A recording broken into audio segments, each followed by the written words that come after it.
From Chicago streets to the courts beat, South Scott Dan on the podcast seat. Bulls breaking news, talking stats and views. Every player, every play, we never lose. Horns over hoops, we're the Bulls troop. From game analysis to fan scoop. What is good, Bulls fans and Horniacs, and welcome to Horns Live, presented by the Fans First Sport Network. We are your hosts for the evening. Sale Bass, Scott Berman, Dan Gracie in the house. Chat, if you're checking in, drop a what's up in the chat menu down below. If you're just stopping by for the first time, do us a favor, leave us a sub, drop a comment, give us a thumbs up, share the love. That's about as much optimism as we're going to have because today's live is not going to be a fun one. It'll be fun for you guys. Yeah, it'll be fun. Just a different kind of fun. Yeah. So like the title of this video says, we're going to be breaking down all the trade deadline winners, losers, and then we're going to go later on. We're going to shift into the real reason why everyone's here, and that's to rant and rave about Arturas Karnisovas. So that'll be fun. If you want to drop whatever you want to say in the comment section down below or in the chat, go for it. Let it all out. This is your place to vent. Yeah. I have a question. I have a quick question. Oh, right off the bat. What do you got, Dan? I want to know, are we treating this live as a podcast session or as a therapy session? Everything. Whatever you need. Whatever you need. Ramon in the house. Ramon, how's it going, buddy? Very frustrating team. Frustrating is not the word I would put, but then again, this is a family show, so yeah, mildly. Very, very mildly. Very mildly. Well, let's get the ball rolling here. I'm gonna say that this trade deadline had no shy of enthusiasm and excitement. So we're just gonna start off with probably the biggest free agent or trade deadline transfer, and that was Luka Doncic. Kyle Kuzma going to the Bucks. I can't believe it. The Bucks got their guy. Yeah, they got him. Yeah. We'll get to him too. But yeah, as everybody has now heard, Luka Doncic being traded to the Los Angeles Lakers for Antonio Davis and a few other players. Anthony Davis, not Antonio Davis.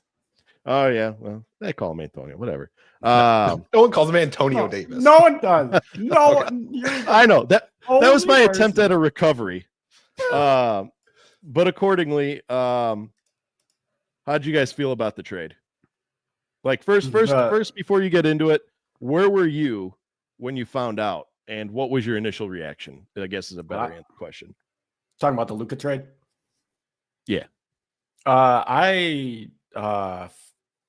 woke up from sleeping. That's how I found out. Yeah. And honestly, I didn't think it was real. I thought it was a joke I forgot which one of you texted it. I honestly thought it was a joke. Like, because why would that, Luka Doncic is on the team that took the Mavs all the way to all the way to the playoffs. The finals, Or finals. Sorry, that's what I meant. He's a franchise player. He's the face of the franchise. And out of nowhere, the new owners of the Mavs were just like, Luka, we don't want to pay you, and you're too fat. Yeah. Why don't you go over to LA? Why don't you scoot? Like, even Mark Cuban was confused as shit to what was going on. Yeah. The man that said he would rather divorce his wife than trade away Luka Doncic. Yeah. I'm glad you saw that where he's like, I think if I was asked if I had a choice between keeping Luka Doncic or my wife, he'd be in the lawyer's office filing for divorce. I mean, that just goes to show you like the caliber of player. Like between us three, have we ever seen a trade this blockbuster? I mean, there's blockbuster trades, then there's blockbuster trades, and I think this is like if the Kobe trade went through, like for Luol Deng. Us getting Kobe or something. Yeah. This is a move that I don't mean to sound like corny or anything, but like it's a mountain moving kind of trade. Like the entire landscape of the NBA is different now just because Luka is in LA with LeBron. Yeah. Yeah. I mean, all the players took to Twitter, all the big superstar names took to Twitter, and they're like, nobody's safe anymore. If a player of the caliber of a Luka Doncic can be traded, nobody is safe. Because I would argue Luka Doncic is arguably easily top 5, but maybe even top 3 players of all of this modern era right now. So, that's fair. Real quick before I cut it over to Scott, who do you think won that trade in the long run, not just in the short run? I think the Lakers won that trade hands down. Yeah. Okay. I knew there wasn't going to be much. There shouldn't be a debate. Like no, we can, but like not going to get you very far. Well, I'll play devil's advocate after I let Scott answer because I like to do that. But Scotty B, waiting so patiently. Where were you? How'd you feel? What do you think this trade means to both teams? I woke up to texts from both of you. I think the first text I saw was, "What the fuck is this?" from Dan. But yeah, it makes no sense. And the more and more we hear about it, it's even worse. The fact that the whole league is pissed because they had no idea he was available. Yeah. The fact that when the Lakers first called about him, the Mavs wanted at least 3 first-round picks, and then Rob Pelinka somehow talked him down, saying that he thinks Luka is fat and is turning into Joel Embiid type player where he's always going to be constantly injured, made him get no picks and an injury-prone Anthony Davis. Mm-hmm. Yeah. It makes no sense. Like the whole league, it blew everybody's mind. And do you know, one loser that we haven't talked about is Danny Ainge, because he is furious that he was roped into this and he had to help the Lakers. He's pissed because he was just Danny Ainge, because he's the Utah GM and they called him to be like the third team to make it work. And they did not tell him, the Mavs called him just to be like the third team, did not say that they were trading with the Lakers. He found out after the trade was done that he was trading with the Lakers, and he was pissed about it. Yeah. He's the Celtic guy. He would have never been part of it if he knew that. Yeah. Right. Yeah. Yeah. Scott, what do you think this does for the league as a whole now that I think this was I have some conspiracies about this. Oh, please conspire. Part of this, I think this is conspiracies, not true. Could be. Don't know. Yeah. We'll find out. We'll find out. Right. I have conspiracies as well, so I think this is a move that was partially pushed by the league to get a face in a big market. LeBron James will be retiring within the next 2 years. You put a top 5 player in the league, a guy that is in MVP talks and probably should have won the MVP last year. Yep. In LA, you take all attention off the Lakers because the new owners are going to try to move the team to Vegas because the new owners own a bunch of casinos and hotels in Vegas, and the league wants to move there. So don't be surprised if the Mavs move. Yeah. But moving out of Dallas is crazy to me. Mm-hmm. But I wouldn't be surprised if they end up in Vegas, and this is partially the league doing that. Look at the Supersonics. Yeah, true. I feel like it's almost the same situation. Like Seattle's a basketball city. They still want their team back after all these years. They're going to get it. They're going to get after Vegas gets theirs. Yeah, after the Mavs move to Vegas. And I don't know. I think if they move a team to Vegas before Seattle, that'll be a riot. I know it's the best case scenario, but blows my mind to know that nobody knew, Yeah, it was just mind blowing. Ramon, you hit it right on the head. By the way, Ramon, sick. I'm digging that Anthony Edwards profile pic there. That's Derrick Rose and Derrick Rose. That's D Rose. Yeah, that's two Derrick Roses. Shoot, my bad, Ramon. That you're pulling up Derrick Rose. I just saw that. I just saw the Minnesota. I assumed Anthony Edwards. You're a terrible Derrick Rose fan. Hold on, I'm naming my kid after Derrick Rose. We don't go there. I'm actually not. But anyway, so you guys were both caught off guard. I was the same way. I thought it was a hack. I mean, much like everyone on Twitter, everyone was like, Shams got hacked. You know, Shams got hacked. Somebody logged in and put up this BS trade, because in my mind, nobody in the history of the NBA would make a trade as silly as this one. Like, you traded arguably almost, I would put him up there as faces of the franchise, of Luka Doncic, for an injury-prone center. I'm going to call him a center, even though he doesn't consider himself a center, and Anthony Davis for no picks. I mean, now, granted, I will say Anthony Davis, when he's healthy and when he's on his game, he's arguably a top player in the league, and I'll give it to him. He's probably the second best defender in the league. So, for sure. Now, where I will agree with you guys that the Lakers hands down won that trade in the long run, I'm not gonna put it past you guys to say that this year and maybe the next couple of years, the Mavericks have a better put together team on paper than the Lakers right now. They have Kyrie at the point. You could slide Clay back to the shooting guard. They'd have to find a reasonable small forward. Then they have AD, and then they have either Danny Gafford or PJ Washington at the center. That's a solid team. Work on their bench, whatever, but like the Lakers, what's their starting lineup now? Because they traded away Dalton Connect. We'll get to that later. They traded away. They did get Mark Williams, but sorry. But what do you think? Like this year, and if Anthony Davis can stay on the court, they probably have a better put together team than the Lakers right now. I agree. Austin Reeves, Luka, LeBron, Rui, and Mark Williams is definitely better than what the Mavs have. Yeah. I mean, I don't know. Rui's not going to do anything on AD.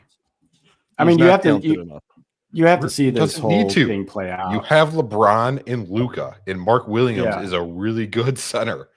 Like, it doesn't matter who their power forward is. Yeah. I don't know. I still think that I think the Mavs will be, and that's the thing. I'm not saying that the Mavs are a better team. Well, it is what I'm saying. But what I'm saying is in the long run, I'm not saying this team is built to last. What I'm saying is that this team right now probably has a stronger push than the Lakers. I think you make a solid case, but I do think that the Lakers are probably overall better than the Mavs. And they have Bronny James. I forgot about MVP, Rookie of the Year, Sixth Man of the Year, everything of the year. Bronny James, absolutely. Ramon coming in with the little stabs. I like it. And of course, the next big trade that transpired was, of course, the De'Aaron Fox, Zach LaVine trade. Of course, we'll get to that later because it ties more into the Bulls, which we wanted to discuss in depth. So we'll skip that and go right to the next trade that went down, and that was we just found this out yesterday, the Jimmy Butler and the Miami Heat trade. Guys, I know you're laughing.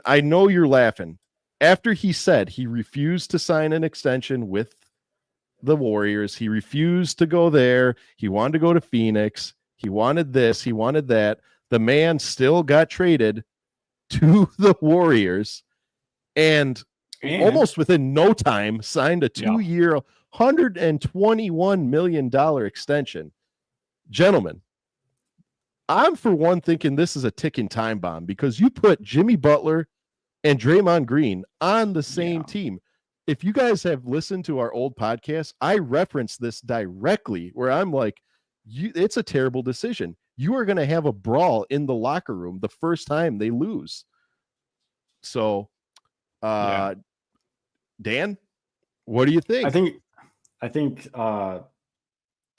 at some point in the rest of the season, Steph is just gonna want to shoot himself because of just because of this headache that is Draymond and Jimmy, like just Jimmy in general.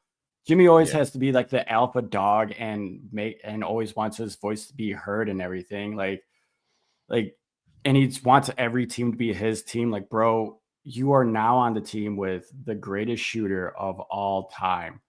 A what is 3?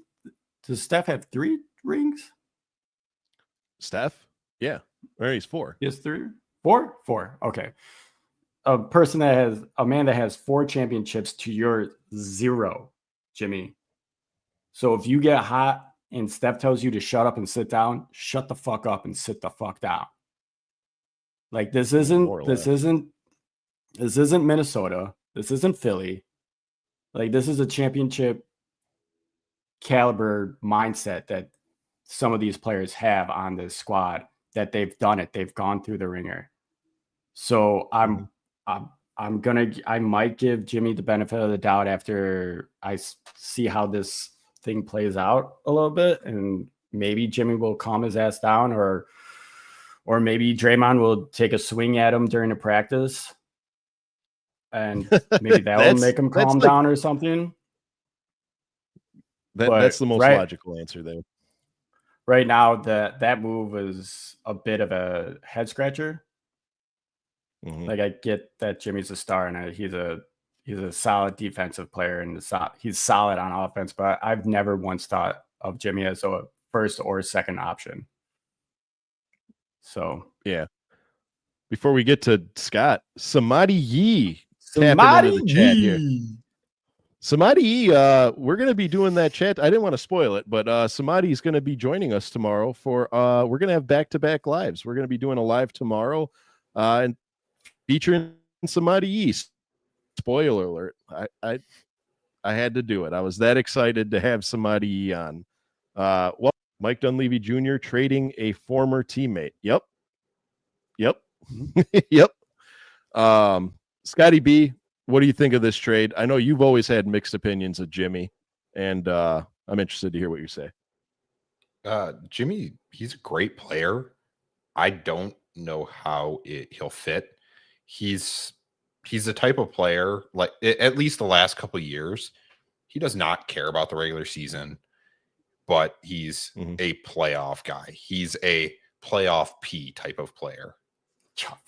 So he's bad in the playoffs because last year he was terrible. He was terrible in the playoffs last year, but it's happened twice where he's just turned it on in the playoffs and helped them make a run. And I think that's what they were looking for. The 2-year, $121 million for a 37-year-old that's a terrible deal.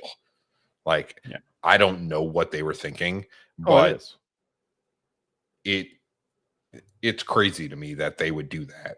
I have a feeling Draymond's going to be gone soon. Like, can they even afford him? So we'll see how it works out. It may work out pretty well. They weren't winning with what the team they had, so they had to make a big move. It clearly, I know there was a lot of talks about getting Zach LaVine, and when that fell through, I think they just kind of panicked and made a move. I mean, Vooch was on the table. The Vooch wasn't the answer. Well, they had a lot of. No, I know that. Yeah, they had a lot of options until the end of the trade deadline. Yeah. Well, they had a lot of options because I don't know if you guys remember this. Like, there for a while, getting Jimmy Butler and Kevin Durant was not far from reality for them until Kevin Durant finally put the kibosh to it, and he's like, I have no intention of going back there. I'm sorry. But I was a little pissed at this trade because it kind of solidified that Vooch was staying on the team. Of course, again, like a broken record, we'll get to that once we talk about the Bulls. Yeah. Whatever enthusiasm and happiness we have is going to be sucked dry. I dislike. I don't want to say I dislike Jimmy, but I said it before and I'll say it again. Jimmy's attitude is gonna march his ass right out of this league. The whole stint that he pulled with the Heat, being suspended a handful of times. I mean, even the biggest of complainers in the league handled things a little bit more professional than Jimmy Butler. He was dangerously close to a Stephon Marbury treatment where they just pay him to stay home. You know what I mean? I really thought they were good. I thought that was on the table too. Yeah. Yeah. It the spacing on the Warriors is going to be disgusting. It is. Yep. Now, here's the thing. A happy Jimmy Butler, a Jimmy Butler who goes all in and he's not a head case and he's not a, whatever, he will make your team win. Like, he is the piece that you need to put your team from good to elite. I will say that. It's just a matter of, can he bring himself down to earth and calm down? Can he communicate and operate and get along with Draymond Green? Because like we said, they're two basket cases.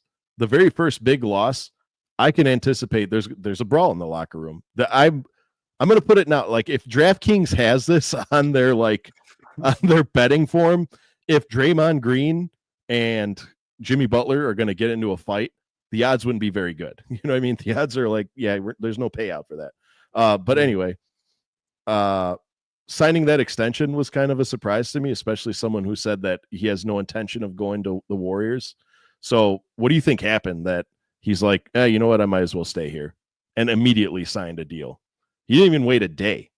He didn't wait an hour. It was 10 minutes. I mean, I wouldn't be surprised if after his 2 years, because he'll be what, like 39, 40 by the time his contract's done. So I wouldn't be surprised if he just calls it a career after that. He's made a shit ton of money. Yeah.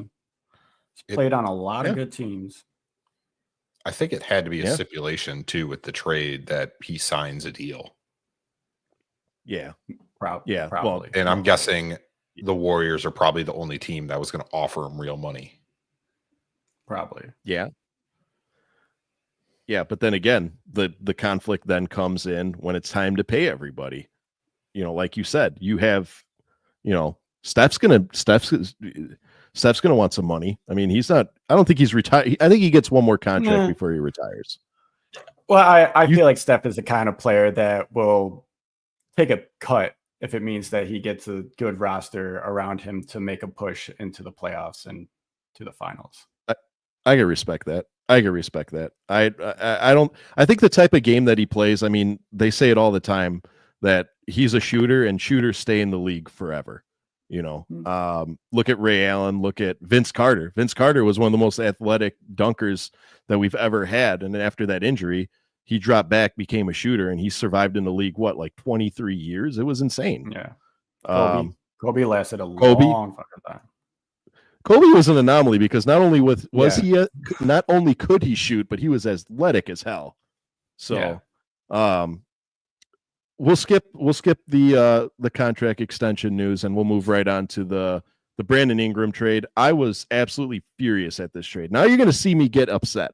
Now you're going to see me take it up a couple notches because Brandon Ingram was somebody that I wanted since the day he stepped foot in an NBA.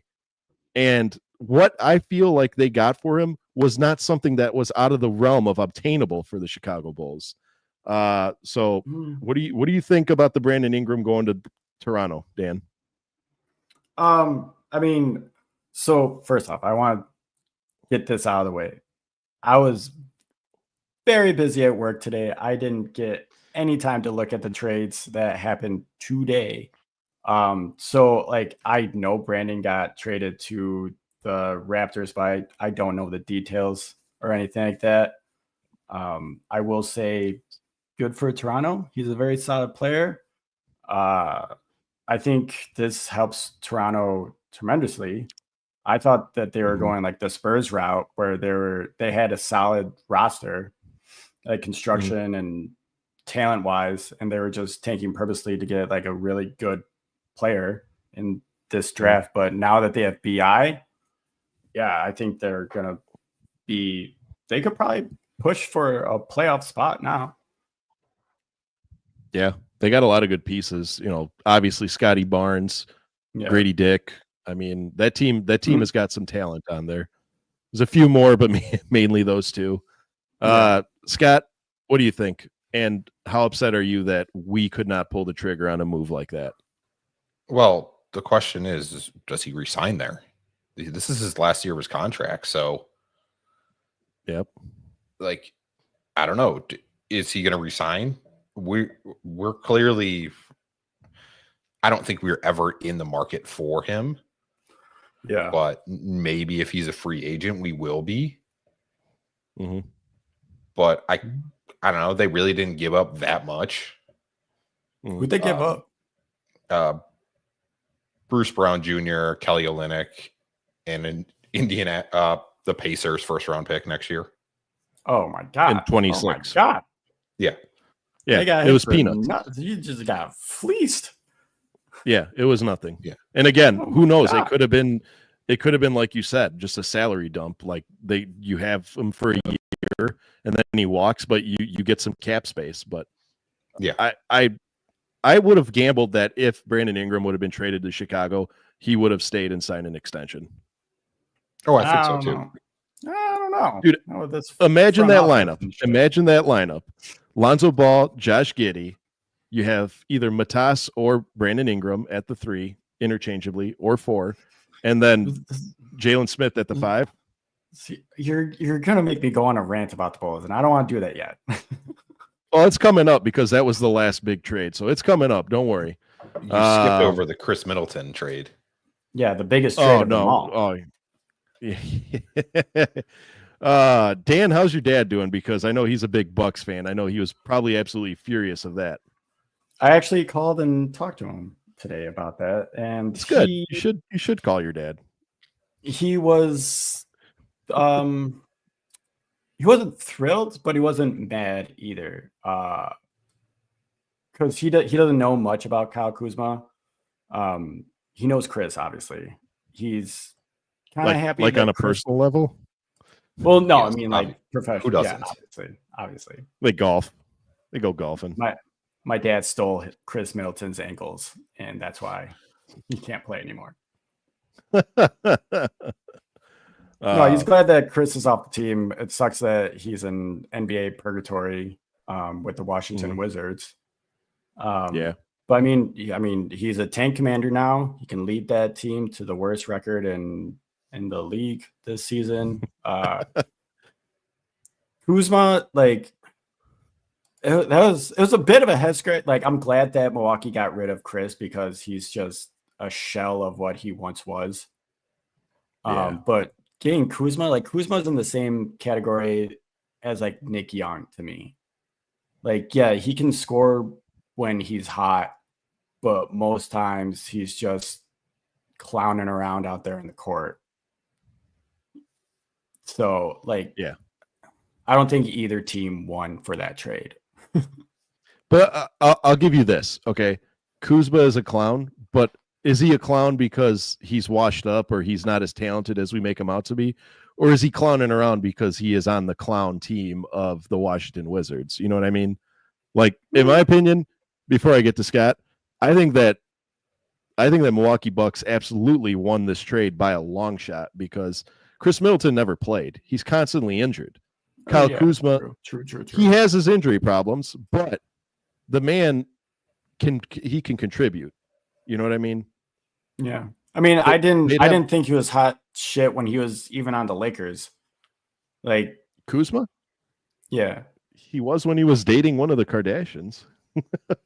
See, that was his downfall. Everyone knows NBA player, anytime an NBA player dates or marries Chris Humphries, their career just goes straight to shit. They go straight to shit. Once you hook up with a Kardashian, it's done. Same with like Kylie Jenner or whatever, the Jenners. So they're just like the Kardashians themselves. Yeah. Yes. Well, like Chris Humphries, Ben Simmons. Lamar? The only anomaly is Lamar Odom. Geez, yeah, he almost died. They almost killed him.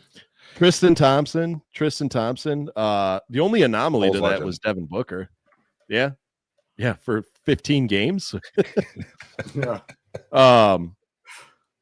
And then Devin Booker is so far the only one holding strong. But yeah, all jokes aside, what do you think of the trade there, Scott? I like the move by the Bucks. I think the Bucks made some decent moves. Like, yeah, part of the reason Kyle Kuzma was a clown, I think, because he was on the Wizards and everybody on that team. It's such a poorly run franchise and just like no one cared. But he doesn't need to be the top scorer. He just needs to go out there and help Giannis. Like, score 15, 20 points a game, like what Middleton used to do. And he can absolutely do that. He was averaging like 20 points a game for the last couple of years. He's gone off for over 30 several times this year. It was a decent move.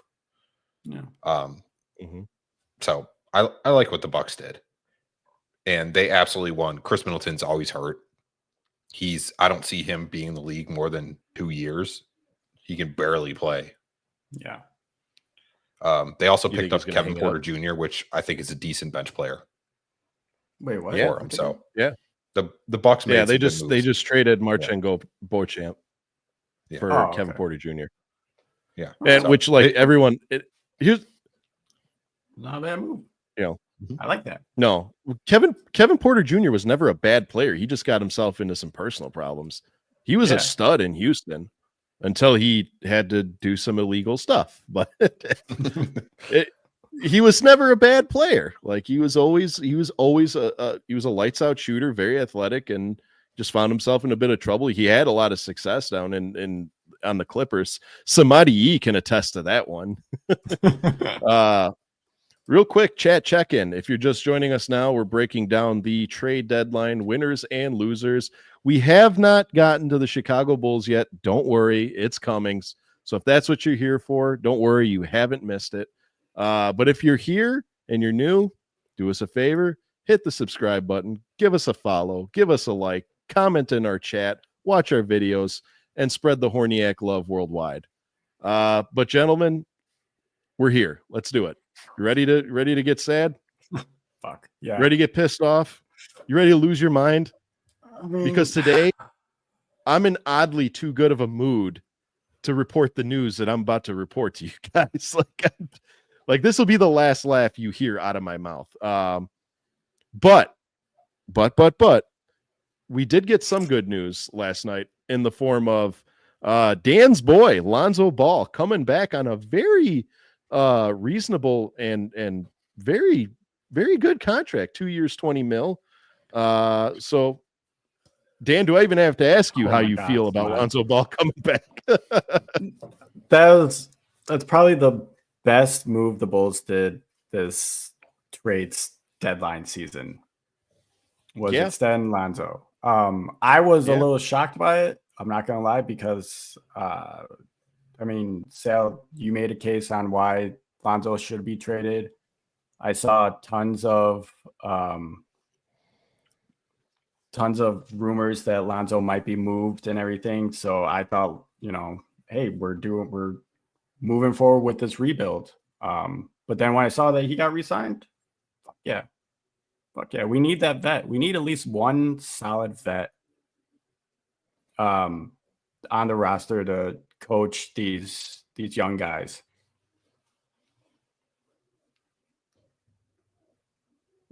So yeah, that's my thought. Yeah. Scott, you like Lonzo? I think it's really, even if he, like, we're not going to do anything. And I feel like this move was more of a trade piece for us. Like, you can trade a $10 million contract to any team. Yes.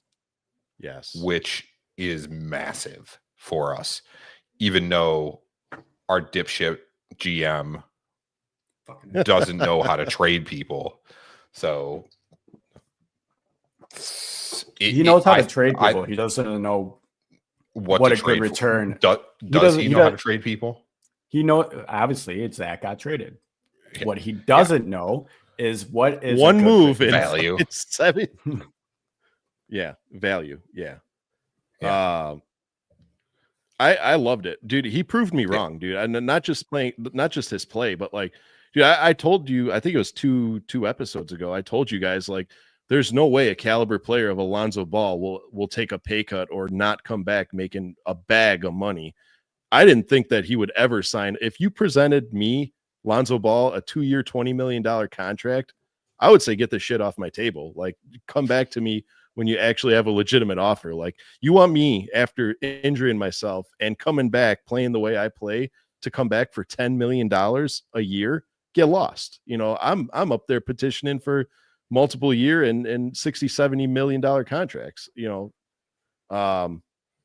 I think it was, I'm with you guys though. I think it was like the smartest move that we made during this trade deadline, but that's just my opinion. Ramon with the only promising thing about this whole situation is how good the draft is. Right, you are, Ramon. And you know what? Screw it. Let's do it now. Well, the last trade. What? Go ahead. Yeah. Do we trust AK to draft? That's a solid question. Do we trust AK with anything? We're gonna address AK in a minute because I have a lot to get off my chest. So, of course, moving on to the last trade, we're finally get to talk about it. You guys have been so busy, we haven't been able to talk about this, and that's Zach LaVine going to the Kings for De'Aaron Fox going to the San Antonio Spurs, and us getting Kevin Huerter, Trey Jones, and Zach Collins. We traded a Zach for a Zach. It was a Zach for Zach trade. And the cherry on top of that trade, we got our own damn pick back. A pick that we had a 96.8% chance to get back. We traded for it. That is the mastery. That is our GM. So, gentlemen, how'd you guys feel about the trade? Spill. Let it all out. Chat, spill. Let it all out. I'm glad Zach's off the books. Us getting our own pick back, like, I'm glad. I'm mixed about that because I'm glad that we have our pick, so we have the freedom to, you know, move up and down the standings, and regardless, we have our pick. Same time though, we had what, a 97% chance of keeping that pick. Mm-hmm. So why not just continue to be bad and keep it anyways? Yeah. What really blows my mind is that AK has traded Alex Caruso, DeMar DeRozan, and Zach LaVine. And in return, we've gotten 0 picks back for those 3 playoff star caliber players. It blows my mind. I honestly have 0 faith in this front office. I have borderline 0 faith in this entire organization. After watching the press conference, I questioned if I even want to be a fan of this team anymore. Because you're not getting off the hook that easy. No, unfortunately, I'm not. I'm here. I'm here for life. Sorry. But this fucking guy, man, like, I don't think AK knows what he's doing. Honestly. No. And watching the press conference, him just reading pretty much what to say off a sheet of paper, like he was looking down the whole time in the press conference until it got to questions. But his whole spew was just him reading off a sheet. And he was just like, I want to thank Zach for his 8 years of being here. We put together a good team, competitive team. I was like, bro, what the fuck is this? So I'm 90% sure that some staffer probably wrote that for him. That can't. Nah, bro, that was the from like. That was the best speech ChatGPT ever wrote. No, I think that either came from Jerry or Michael, and they pretty much told him what to say, because every year around this time, AK pretty much says the same fucking thing. And it's we have a competitive team. Usually we have a competitive team. We hit a wall in this month, but we went past that and we just want to see where we're going. Like, I'm surprised he didn't use one of the C words he's been using over the last 3 fucking years. Yeah. Like either conformity, continuity, competitiveness. Like, just shut the fuck up, man. Build a team, build it right. The man do your loves fucking job better. Do your job better. Like there's no, like, anyone who defends AK in this front office, I'm sorry, you're a fucking moron.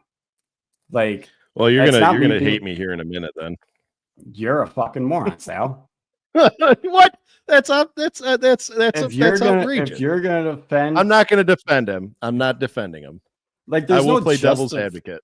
There's no justifying the like how they're going about their business. Like, this is just like someone picked up 2K for the very first time and is just dicking around with the Chicago Bulls roster at this point.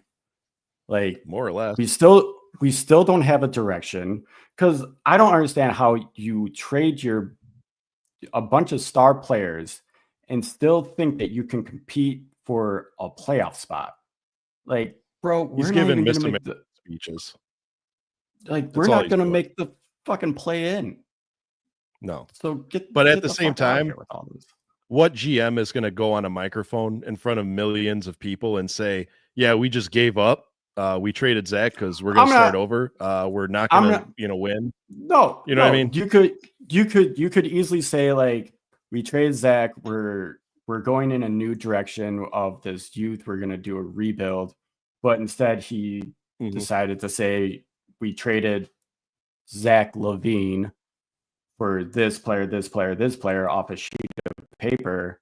And Billy said it the other day that they don't know which direction they're going. AK said today that they don't really know what direction they're going. They're going to try to get into the playoffs, but every Bulls fan with a brain knows that they're not going to make the playoffs. They'll be lucky to make the play in. So this front office is the most frustrating thing in the world for sports, anyways. Scott, how do you feel about the trade? Scott, go. Nothing you guys are going to do is going to or say is going to convince me that this was a good trade. But Scott, what's your opinion?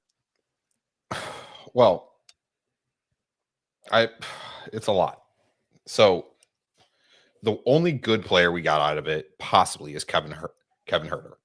Yeah, it's like he's having a dog shit year. He's shooting like 30% from 3, and that was his big thing, and that's why they gave him like a $17 million a year contract. Mm-hmm. But right now he's struggling. He's having the worst year of his career. Zach Collins doesn't get minutes. He's like averaging like 12 minutes a game in San Antonio. So he was supposed to be their backup center, and he's barely playing. I understand that they want Victor to get a lot of minutes, but he's still not doing much when he's out there. Trey Jones, which Casey Johnson reported that the Bulls are thinking about re-signing already, hasn't played a single game for us. Because what they said was he's a true point guard, and the league doesn't have many. How many true point guards do we need? How many guards do we need? Why do we need a guy that is averaging 4 points a game? Why should we re-sign him? Like he's not a good player. Like it's terrible. Can't wait for the 5 guard. Oh my because god! Not resign. Billy's probably so excited about how many guards we have. He's gonna do it at some point and play all 5 guards. Mm-hmm. Mm-hmm. And Dalen Terry. So I take that back. Right on cue. Dalen on Terry's probably gonna get. Yeah. Okay. So hold on, real quick about Dalen Terry. So with these pickups, how does this roster really fit? Like, who's going to get minutes? Like, is Dalen Terry going to get minutes over like Huerter? Maybe. No. No, Well, not a chance. Maybe. Kevin Huerter is going to be the guy that they're going to try to give as many minutes to. He's kind of going to be the seventh. It depends when Zoe's play. Well, Zoe's probably going to be starting, right? So I don't know. I don't think so. I don't know. He's going to be like the 7th or 8th. He's basically taking what Terry's spot. Hopefully. I mean, I could see him stealing minutes from Julian Phillips, but it depends on the task at hand. Billy utilizes Dalen Terry more for his defense than his offense. So Kevin Huerter is pure offense. So Phillips hasn't been getting a lot of minutes lately. No, and I partially think that was because he was also tied into some trades, but that's neither here nor there. But that and the emergence of Matas. But like here, I'm going to ask you guys a question. Okay, answer it honestly. Okay, let's say I give you a door. There's a door right there. Okay, behind that door is $1 million. Okay, I say you have a 96% chance of opening that door and getting $1 million. Okay. But there's a 3.2% chance that you open that door and a freaking tiger just eats you. Okay. Do you still open that door? Yeah. Okay. You still open the door. Correct. Scott, do you open open the door? Solid life. You're talking about the pick, and I can explain the pick, and I understand. Go ahead. I understand why they did it, but it's also stupid that they didn't try to get more. Yeah, good. The pick makes sense because it drops down to top 8 protected the next 2 years. At some point, we lose that pick. Like we're gonna get the pick back this year, but it's the next 2 years what they're worried about. Yep. And do we really want to keep worrying about it every year? About, well, we don't want to lose our pick. Well, we don't want to lose our pick. We got to trade players and do it. So it makes sense why we got the pick back.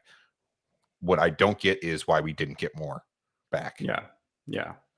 And it was actually called out in the press conference, which oh my God.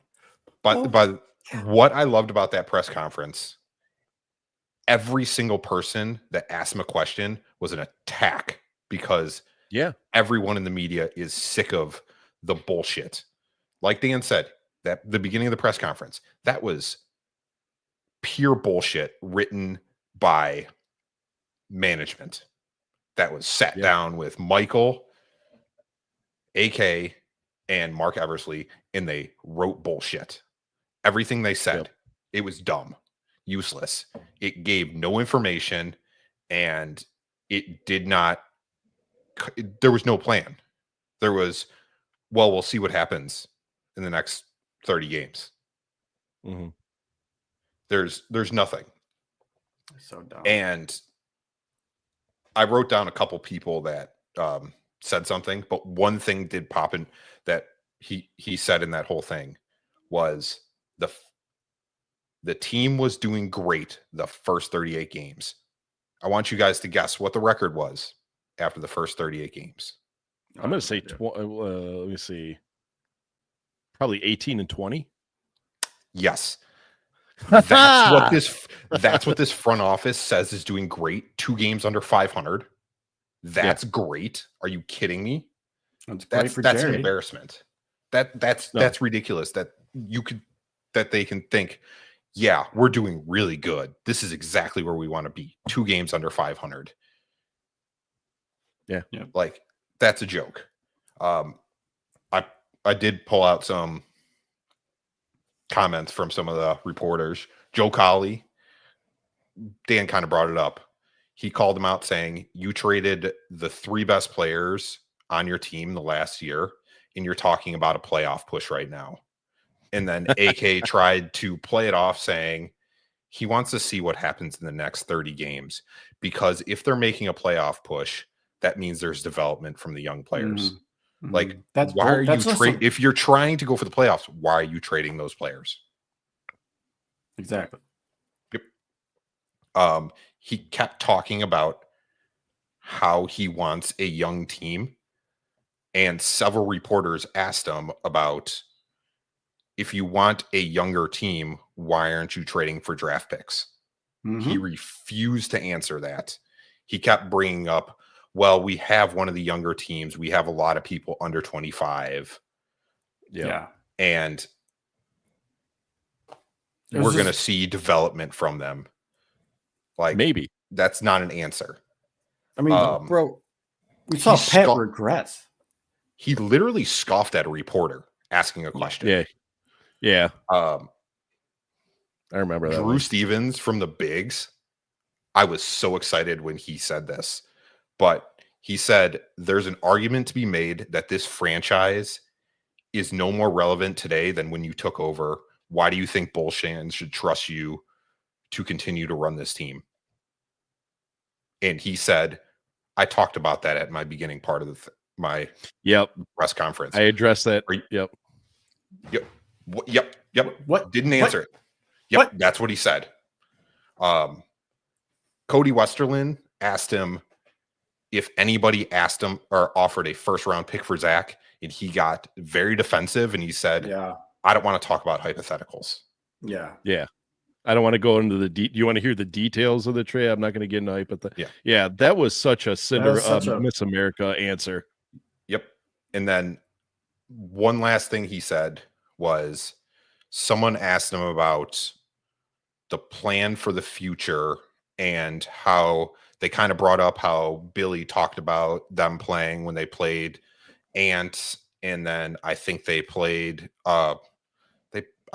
like Luka or someone. They played two big superstars in a row, and Billy talked about like having a superstar is very important for a team. And someone asked him is like, what is your plan since you seem to have you want to keep the core you have, what is the plan to bring in that superstar? And he said, I think we're built. Some teams go the superstar route, and some teams like to just build a team with 9 or 10 good players. We don't have 9 or 10 good players. This isn't a team built for 9 or 10 good players that you can make a run. We aren't the Pistons. When did the Pistons win the playoffs or the finals? That was a team of 9 or 10 good players. That was the last time that worked. You need a superstar, possibly 2 superstars to win a championship this year. Look at the Celtics. Literally have 2 superstars and won it. I would argue to say what was the last team to win it who didn't have it? Who's the last team to win who didn't have a superstar? But they had superstars too. They had Ben Wallace. You gotta tell me Ben Wallace not a superstar? No, Ben Wallace. Yeah, but what Scott's saying is that like Ben Wallace, Tyshawn Prince, your boy Rip, they're not on the same. Their star level isn't on the same level as like LeBron, right. No, I get what you're saying. Steph, it's like Jason Tatum. You have a good mix of a lot of players, and no one is obviously the best player. Like that hasn't worked in 20 plus years. Right. So it's such a bullshit answer. Yeah. He did not want to be there. He looked uninterested, and it just pissed me off more. Well, I mean, I'm not defending the guy. I want this man fired just as much as you two and all the Bulls fans out there. I do. Okay. He's getting an extension. I can't wait. He's getting that extension. I'm sure he is. But why did he have if you're asking me why did he come out with like a flat demeanor and look like he didn't want to be there, dude? If I put myself in his shoes, I wouldn't want to be there. I knew I was going to get grilled for the next half hour. Like I didn't make a good move. I didn't pull a trigger and trade a Vucevic. I put together a mediocre team. There's going to be nothing good that these people are going to say to me. Like, but again, we are also taken for granted. And again, I'm not defending the guy. I'm just pointing out the facts where I see them. That the man did put together the same people that we're so anxious to get rid of right now were the same 4 players leading the East 4 years ago. Granted, yes, 4 years ago, we all talk about what happened in the past, but 4 years ago, this team was set up to do great things. Unfortunately, we struggled with the Lonzo injuries. We struggled with the Zach injuries. Okay. So I give him the benefit of the doubt for wanting to keep it together because the last 3 years, or the last 1,000 days, or however long Lonzo's been out, there was always that hope that maybe he came back and we have these 4 guys together and we could do it again. Okay. So I commend him for that. But accordingly, at some point, you do have to make an executive decision, because he's an executive, and realize this roster isn't working. Now, that means trading players the second that you have the opportunity to, not sitting on them to the point where they become either injury prone, collect massive paychecks, and they're virtually untradeable. And that's exactly what he did with Zach LaVine. And you guys know, last year, I was one of the biggest proponent for Zach LaVine to be traded. And what pissed me off the most about this trade is this year, and you guys can agree, this year, Zach LaVine has put up some of the best stats of his professional career, shooting lights out, grabbing more rebounds, dishing out more assists, becoming a team leader. Okay. And you're telling me that the trade that we got for Zach LaVine is the exact same players and opportunity that we would have gotten if we would have traded him last year when he was injury prone, kind of disgruntled, and just not wanting to be here. We got the same package last year that we did this year. So how are you as a GM going to tell me that the best you could do is get me the same package that you got last year when the player, you had to pay people to take him off your hands? That's what pisses me off.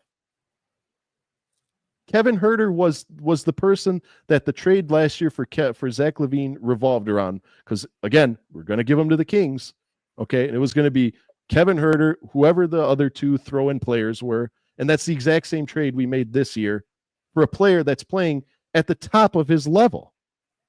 Yeah. Zach's a top 3 2-guard probably this year.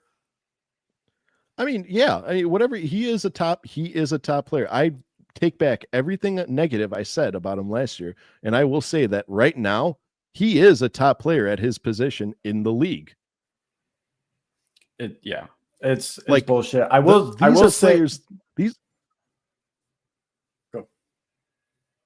Okay, I will say about the whole Vooch thing. Like, I thought that Vooch was going to be traded today, but I do think that Vooch is going to be gone in the offseason. Like, there's not a doubt in my mind that Vooch will be gone,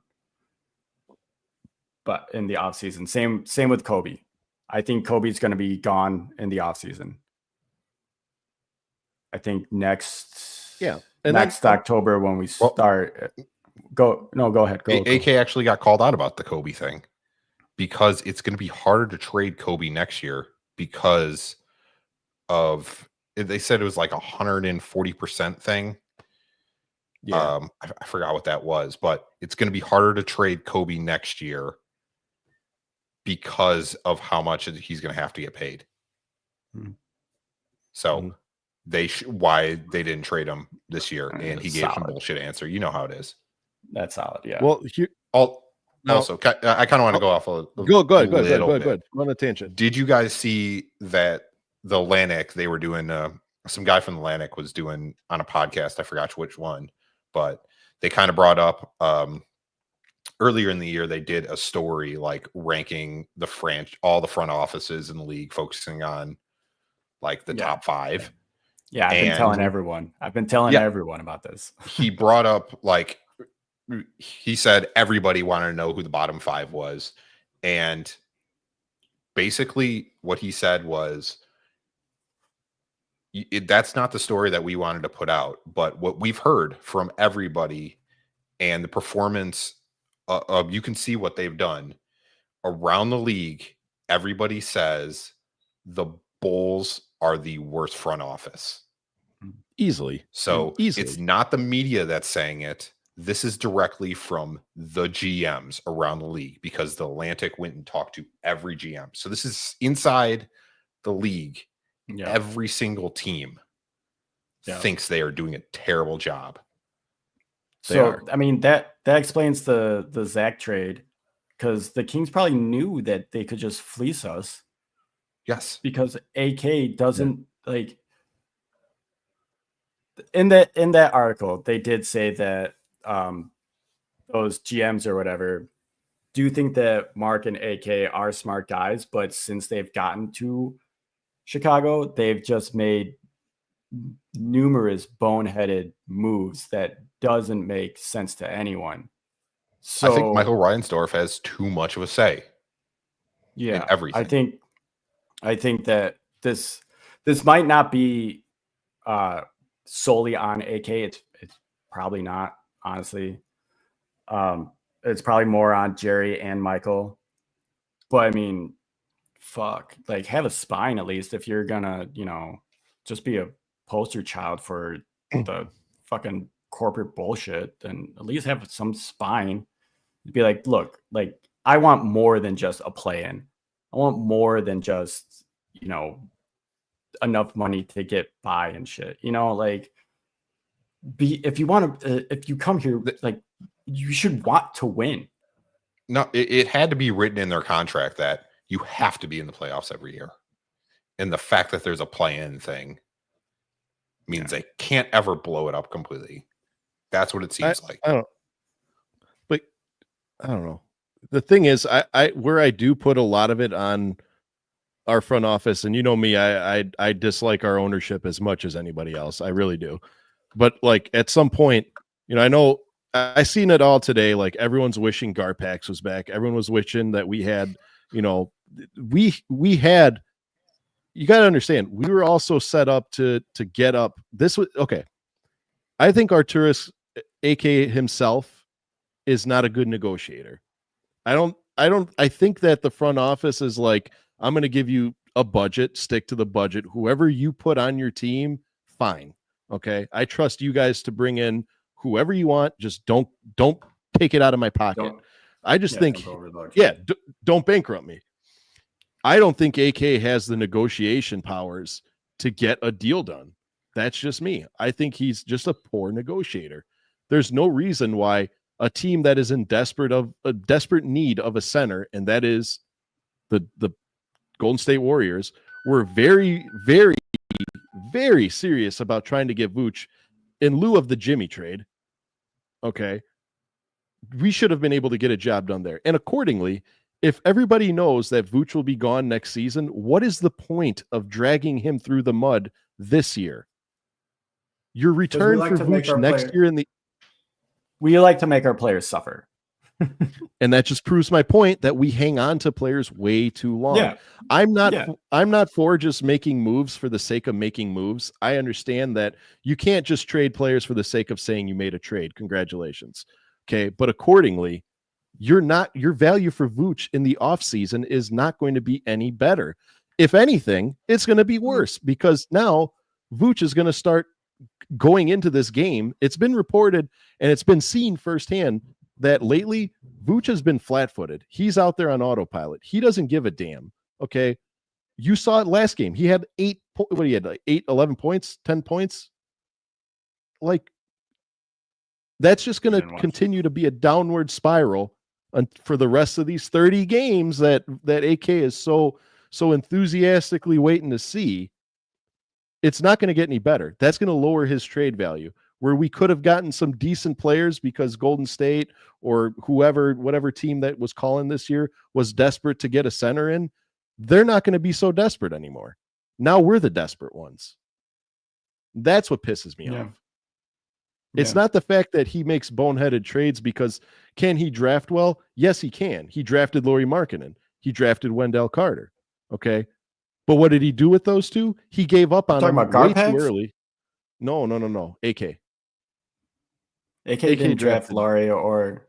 Yeah, he didn't. No, his first pick was. His first pick. I'm sorry. Cody, I'm sorry. I'm sorry. Not Garpax. Garpax. I'm sorry. I take that back. Yeah. There you go. Pat Wood. Yeah, I was okay. But accordingly, it just goes to show you that our little label that we got now as being the worst run front office in the league is carrying over into a new puppet. That's what I'm saying. So in long story short, we could fire AK tomorrow. Okay. We could get a GM, whatever, insert your elite GM here and we will yield the same result. because it's not the GM. It's the fact that we are known throughout the league and even in the championship years as being a subpar ran organization. Yeah. Yep. I mean, you're not wrong. You know what I mean? You're not wrong.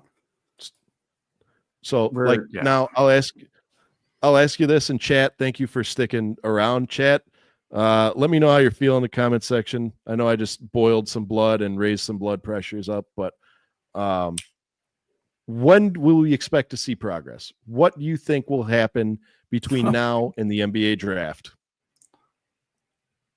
I don't think you're going to see progress between now and the NBA draft. I think I'm kind of hoping that, like, I mean, I've said this throughout the entire season. Like, I kind of like, I'm not rooting for a tank, but like, we're a bad team. So, I mean, we're going to lose, but if we're going to lose, at least make the game fun to watch. You know, because watching the Bulls sometimes, most of the time, it's just rough because the spacing, the lack of movement, it's just like, does Billy know what he's doing? Like, does anyone in this organization really know what they're doing? No. So our thing is little victories. That's it. Little victories that come every 5 games. Yeah. What was our little victory this year? Coincidentally, around the trade deadline and immediately after a Zach LaVine trade, Matas Buzelis gets more minutes. Matas Buzelis moves into the starting lineup. You're going to tell me that wasn't a ploy orchestrated by the front office to give the fans what they want, despite striking out in any trade negotiations whatsoever? Little victory. No. I mean, I honestly don't think that Jerry cares what we think. No, he doesn't. And I've said it before, Jerry is business first. He could care less about his fans. You know why? Because we buy the merch, we buy it, so on and so forth. I've said it time and time again. He doesn't care. Okay. Yep. He doesn't care. Okay. Because if he cared, he would fire these 2 bozos that we have in the front office. He would hire somebody that really wants to be there, and he'd say, whatever you need to do to get me some hardware, go for it. I don't care. If I got to spend some money, I'll spend some money. Get me a coach that knows how the hell to coach players. He's 10 seasons in the league. He should not be figuring out his lineup halfway through his 10th season. I'm sorry. This bullshit this bullshit of I'm only going to play my rookies and test my rookies out when I have to, and they have to earn their minutes. And no, dude, Matas has shown that he could play the guy. I hate coaches that just send their picks to the depths of the bench and we never see what they really have, and eventually they fade away. You know what I mean? Do you hate Tom Thibodeau? No, he started Derrick Rose almost immediately. Yeah, but he did it with and Jimmy. I'm going to throw but Jimmy Derek, like Fred Hoiberg, not Fred Hoiberg. Who the fuck? Vinny Del Negro was the coach when Derek was a rookie. Yeah, not Tibbs. So I meant he started him right away. Do I hate Tibbs? No. No, Tibbs was Jimmy, and it took forever for Jimmy to get into the lineup. Yeah, every rookie Dang was the starter. Well, every rookie that Tibbs gets, he usually sits on them until he feels like they're ready. Okay, but in Tibbs's defense, look at the rookies he's got besides Jimmy Butler. You gave him a half-ass Marcus Teague, who sucked, a Tony Snell. I mean, who are these players that you're trying to say deserve more minutes? You know what I mean? No, I mean, solid point, sir. I don't know who was the rookie for oh my God, Minnesota when he was there. I mean, was Ant there when I Tibbs don't was think there? So. I don't think so. No, I don't think so. He'd already been gone. No, but that's what I mean. Like, I'm all for, like, I'm all for trying them out, and if they suck, banish them to the bench, sure. But at the same time, Matas came in and he hasn't shown that he sucked. He's shown that he can play. He can show he can compete.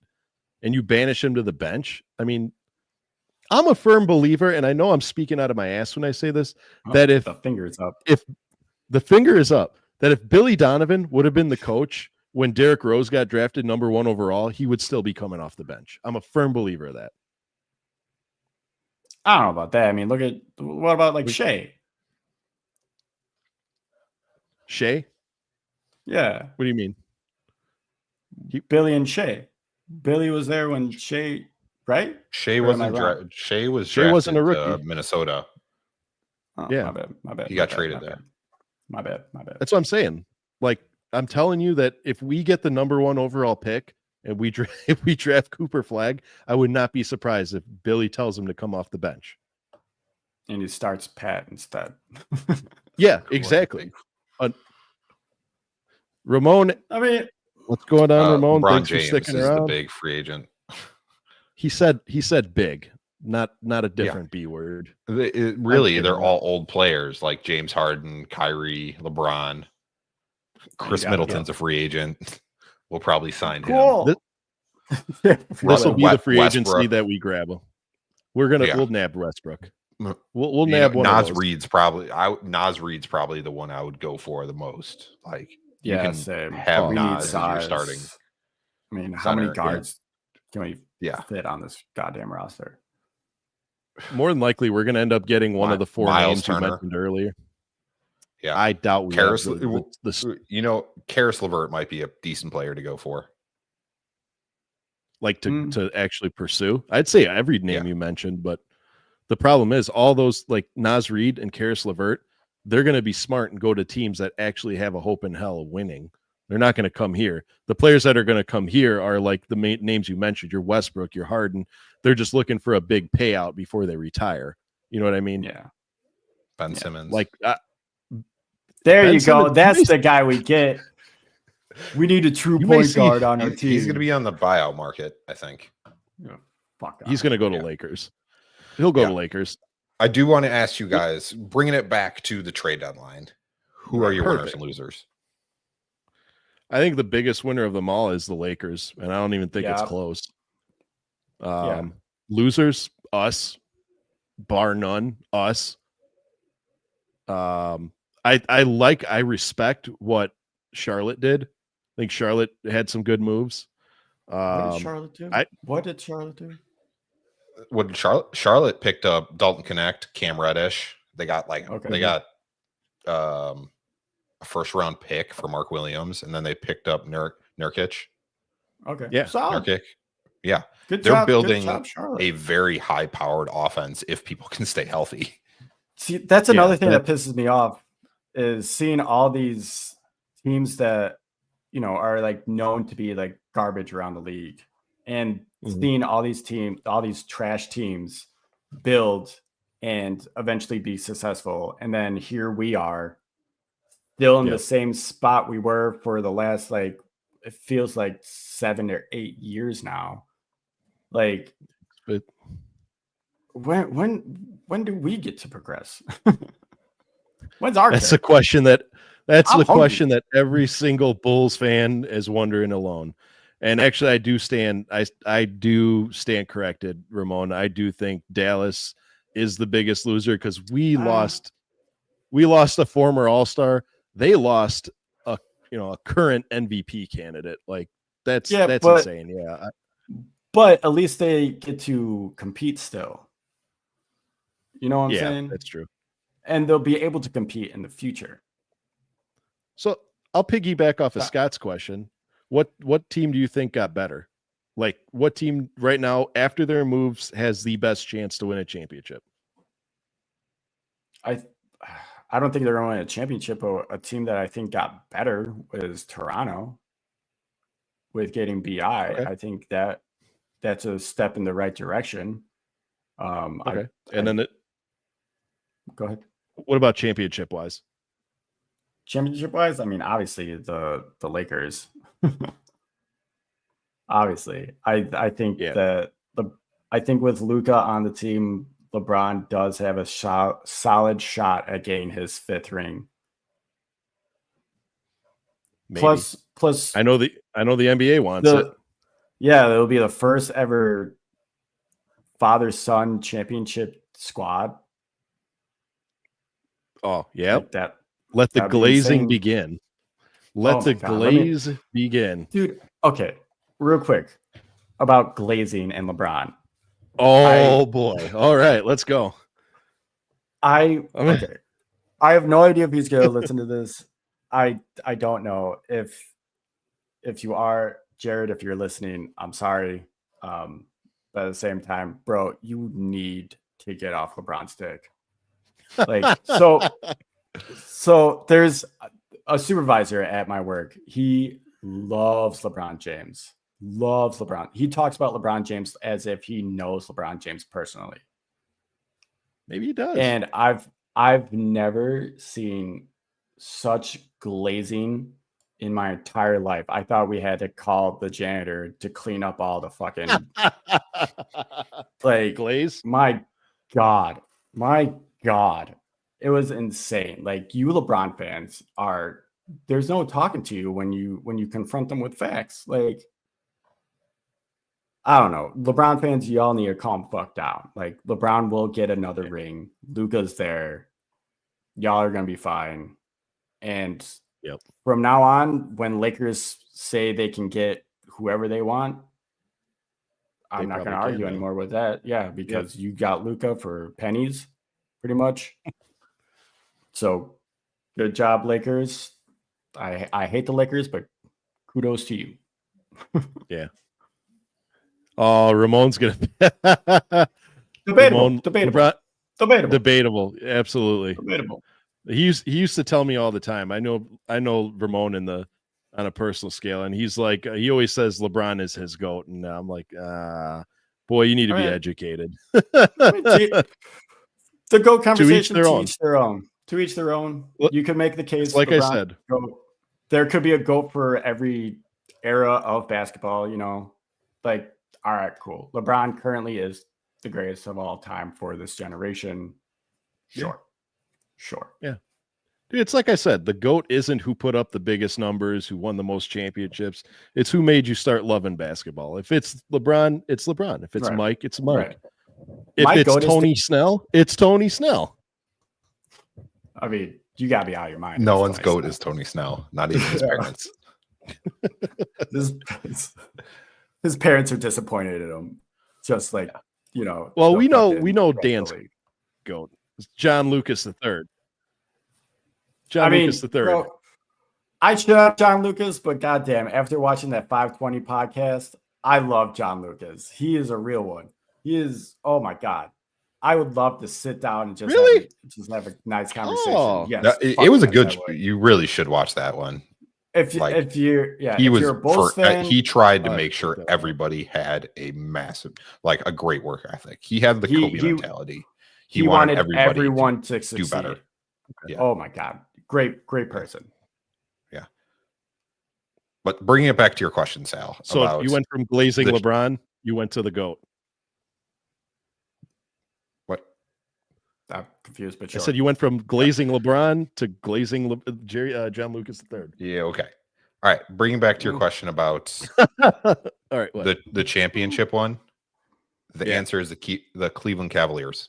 They picked up DeAndre Hunter for. Oh yeah, I forgot about that. Levert, Niang, or I don't even know how to say that. Niang, and right? Yeah, and a couple some second round picks. DeAndre Hunter is exactly what they need for that push. Mm-hmm. I really think they win the championship this year. That was such a massive move for them. Oh yeah, the Cavs. I think they're winning it all. DeAndre Hunter was a great move by them. Had I known about this trade, then I don't know what the hell the Hawks are doing. They basically were ready to move Trae Young, but they just traded everybody else and gave Trae Young a bunch of trash. No, well, not. I mean, trash, maybe they wanted. It's like they wanted to give him a fresh start. It's like I feel bad for him. Like the Hawks, I don't know what the hell they were doing. Also, the Magic made no moves, which really surprised me. Yeah. Why would they need to? They're practically there. Yeah, but I feel like why not there's not a 3-point shooter you that's out there. Mhm. Like, I guess they feel like if their team gets healthy, they're ready to go and they don't want to make any moves. But Yeah, probably. I feel like they That's were going to do probably something this year. Yeah, but look at it like this: like, who would you trade? You know, if the Magic are calling you and they say, "Hey, what do you want for this guy?" You know, they're going to mention your Paulos, your Franz, your Moes. You know, Those aren't going anywhere. Your Wendells. Exactly. So, what moves could they make? They'd be like, "Well, we could give you Gary Harris. We can give you Bataze," and they may even not want to part ways with Bataze. You know what I mean? Yeah. Orlando, you should have called Chicago. Orlando should have called Chicago. Spurs are also a winner. De'Aaron Fox was a great move for them. Fuck yeah. That's exactly what they need, because it was either him or Trae Young, and he is a better fit than Trae Young. Mm-hmm. So speaking of Trae Young, I'm just gonna throw it out there. Atlanta Hawks kind of won that draft. Did they? Just saying. Well, yes and no. They stole it from the Mavs. I mean, yeah. They traded Luka to get. If they would have kept Luka, they would have been without Luka. Huh. They have Trae. Did they really win? Because the Mavericks went to the finals last year. So there's that. Well, I didn't say they won at life. They won that draft. Well, I don't know about that. Well, if they kept Luka, then Luka would still be on the Hawks today. Like, they would not trade him to like the Lakers or anything like that. Yeah, I don't think they won, because if you're looking money wise, the Mavs definitely made way more money than the Hawks have from him. So I still think the Mavs won. They're just idiots now. Yeah. Dude, put yourself in the eyes of a Mavs fan. They lose Luka Doncic and Jalen Brunson. Like, dude, you think it's hard being a Bulls fan. Try losing two players who are at the top of their level in the NBA right now. Well, like a lot of the Mavs fans are straight up boycotting the team because the Luka trade. And like, I'm sure that you guys have seen, and most of the viewers have probably seen, but like the photo of all the Luka jerseys and the signs that say "sell the team" in front of the Dirk statue, like, so they just bought the team. They're not gonna sell it. They're not gonna sell. And probably in a couple of years, Dallas, you probably won't even have an NBA team anymore. So start rooting for San Antonio or Houston, I guess.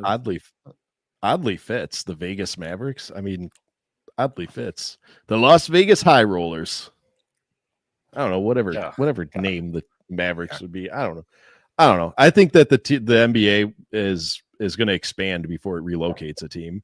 I think the only relocation that the NBA will do will be they'll add a Western Conference team, and then they'll move Memphis back to the East. Because for whatever reason, Memphis is to Nashville. No. Move the poverty franchise, Chicago Bulls. Yeah. To Nashville. Bum-ass franchise. Jerry Reinsdorf is going to sell the team. Love it. Jerry is going to sell the team to Barack Obama. We're going to start winning again. Maybe. I mean, that's a dream. That's a dream. Yeah, it is a dream. I don't know. Again, we could beat this dead horse all night, but the one thing that's going to be the constant, I'll use my own C word, the constant, is the rest of these 30 games that AK is worried about. It's going to be even more dog shit than the 38 games that he was speaking so highly of. I don't see us winning 10 games out of 30. I really don't. Yeah, like when he was saying that, like, I want to see these next 30 games, and if we can like really compete, I was thinking the same thing. Like, dude, we're probably gonna win 10 games, if that. Like, the most games I can see us winning out of these next 30 are half at most. 15 out of the 30. That's being optimistic. Yeah, and that's depending, and that depends because as we've shown, we can't compete with subpar teams. I mean, we get fleeced by these teams that are just awful. The Hornets beat us. Mm-hmm. We got blown out by the Wizards. Like, come on. Mm-hmm. Like, and you expect this. Okay, let me tie onto that. This man really expected us to be competitive and to go for a playoff run when we can't even play up to our subpar competitors? Like, dude, you're gonna come out flat-footed on the Hornets? A part of me thinks that they only watch the games where like we beat the Celtics or we beat the Nuggets. Like they probably like I don't know. This roster construction doesn't make any sense. The lack of direction doesn't make any sense. It's seriously like someone picking up 2K for the first time and just dicking around with it. I swear to God. Yeah. That's the thing. Like the most dangerous games that the Bulls play are the games that we play against like really good teams, because then when we beat them, it puts it in the front office's head. Whoa, we beat this team. We're not that far off. We beat the former champs. Yeah, exactly. They're not looking at, we just lost to 30 to the Wizards, who has their best player is Jordan Poole. Like, we don't look at that stuff. But out of the 30 games that are left, only 8 are against teams that have worse record than us.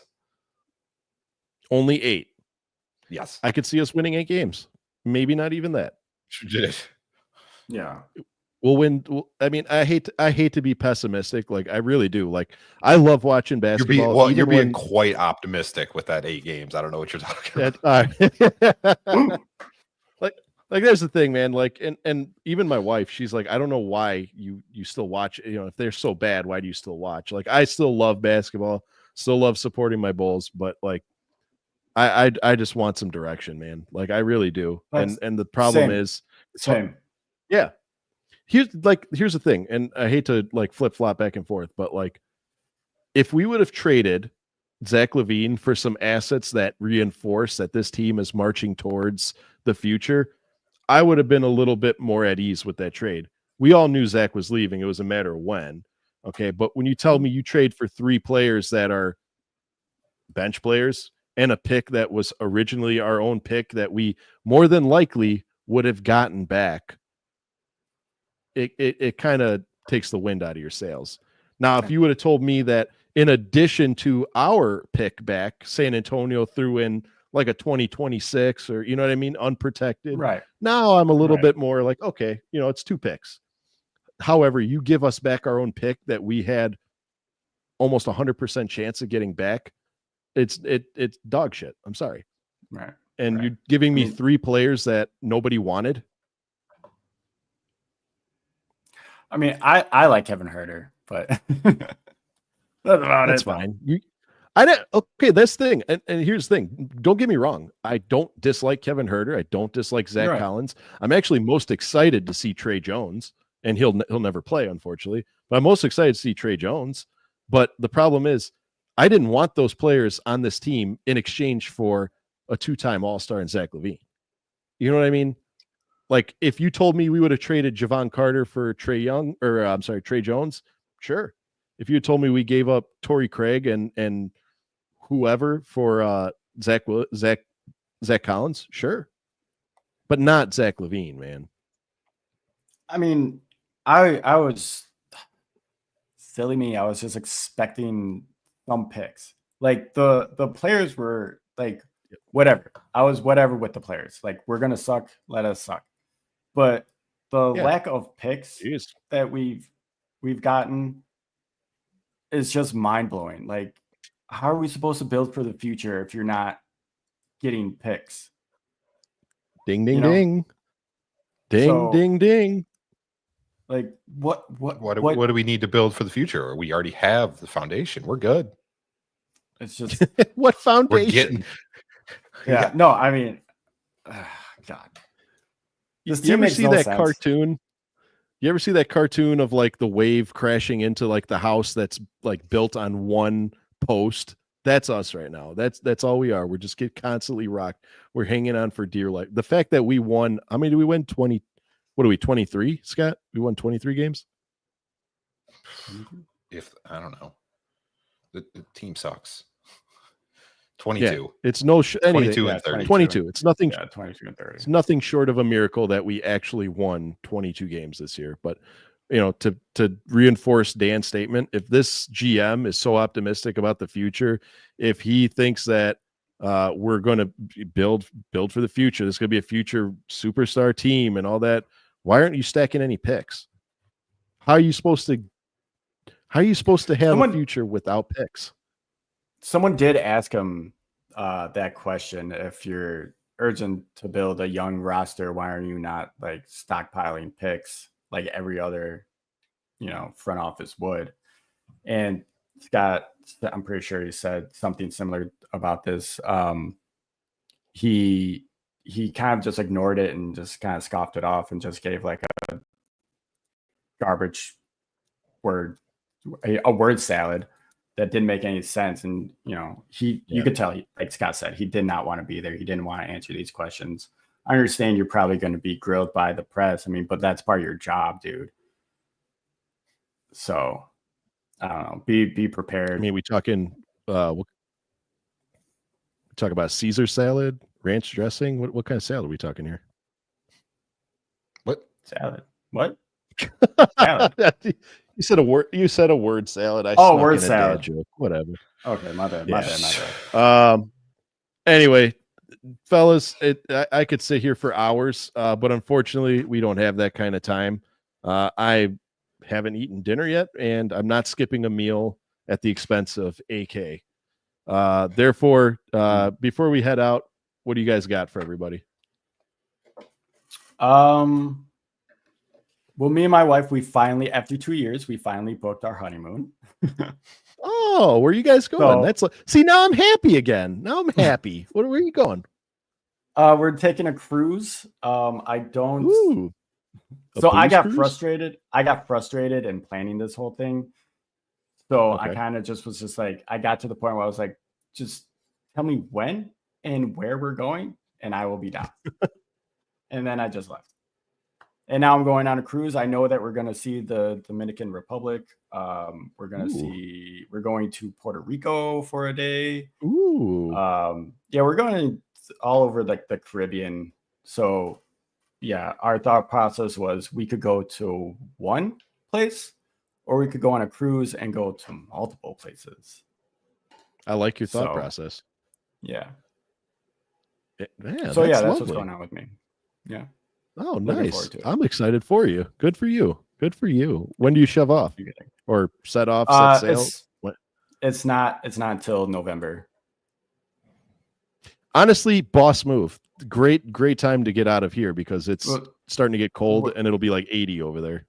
And we're also like, it was less PTO days for us because we're leaving during the holidays, like Thanksgiving time and shit. So this way we get to save some of our own PTO.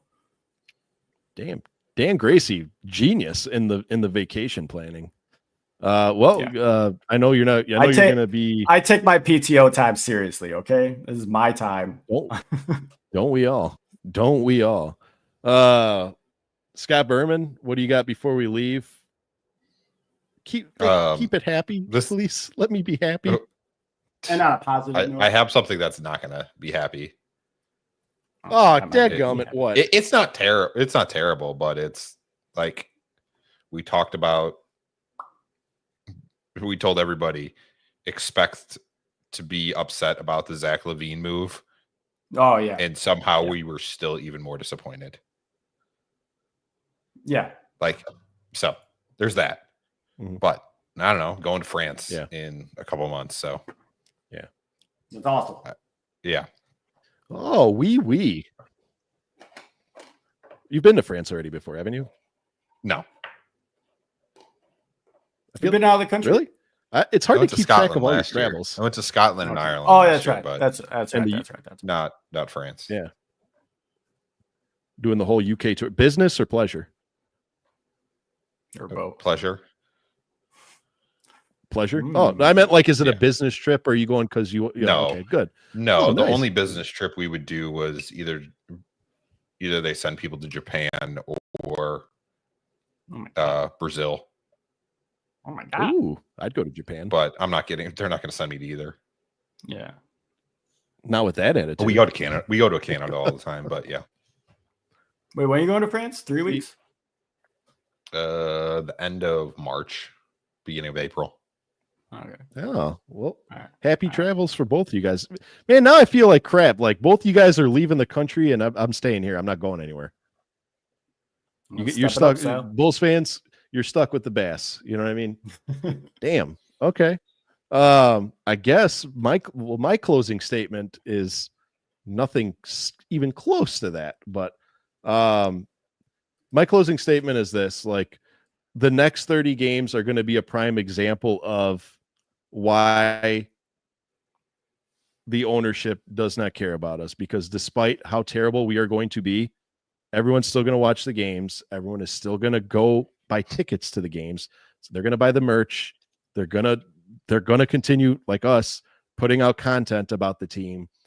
And it doesn't matter if we're 0-82 or 82-0, we're still going to be a part of this franchise. So I guess Bulls fans, just heads up high to brighter pasture here. And I guess we have no choice but to trust AK and see what he's got cooking up until the day comes that his job is no longer.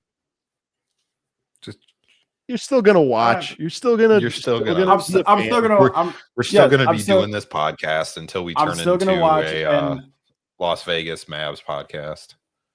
I'm still gonna watch and do the podcast and stuff, but I don't have any trust in this front office at all.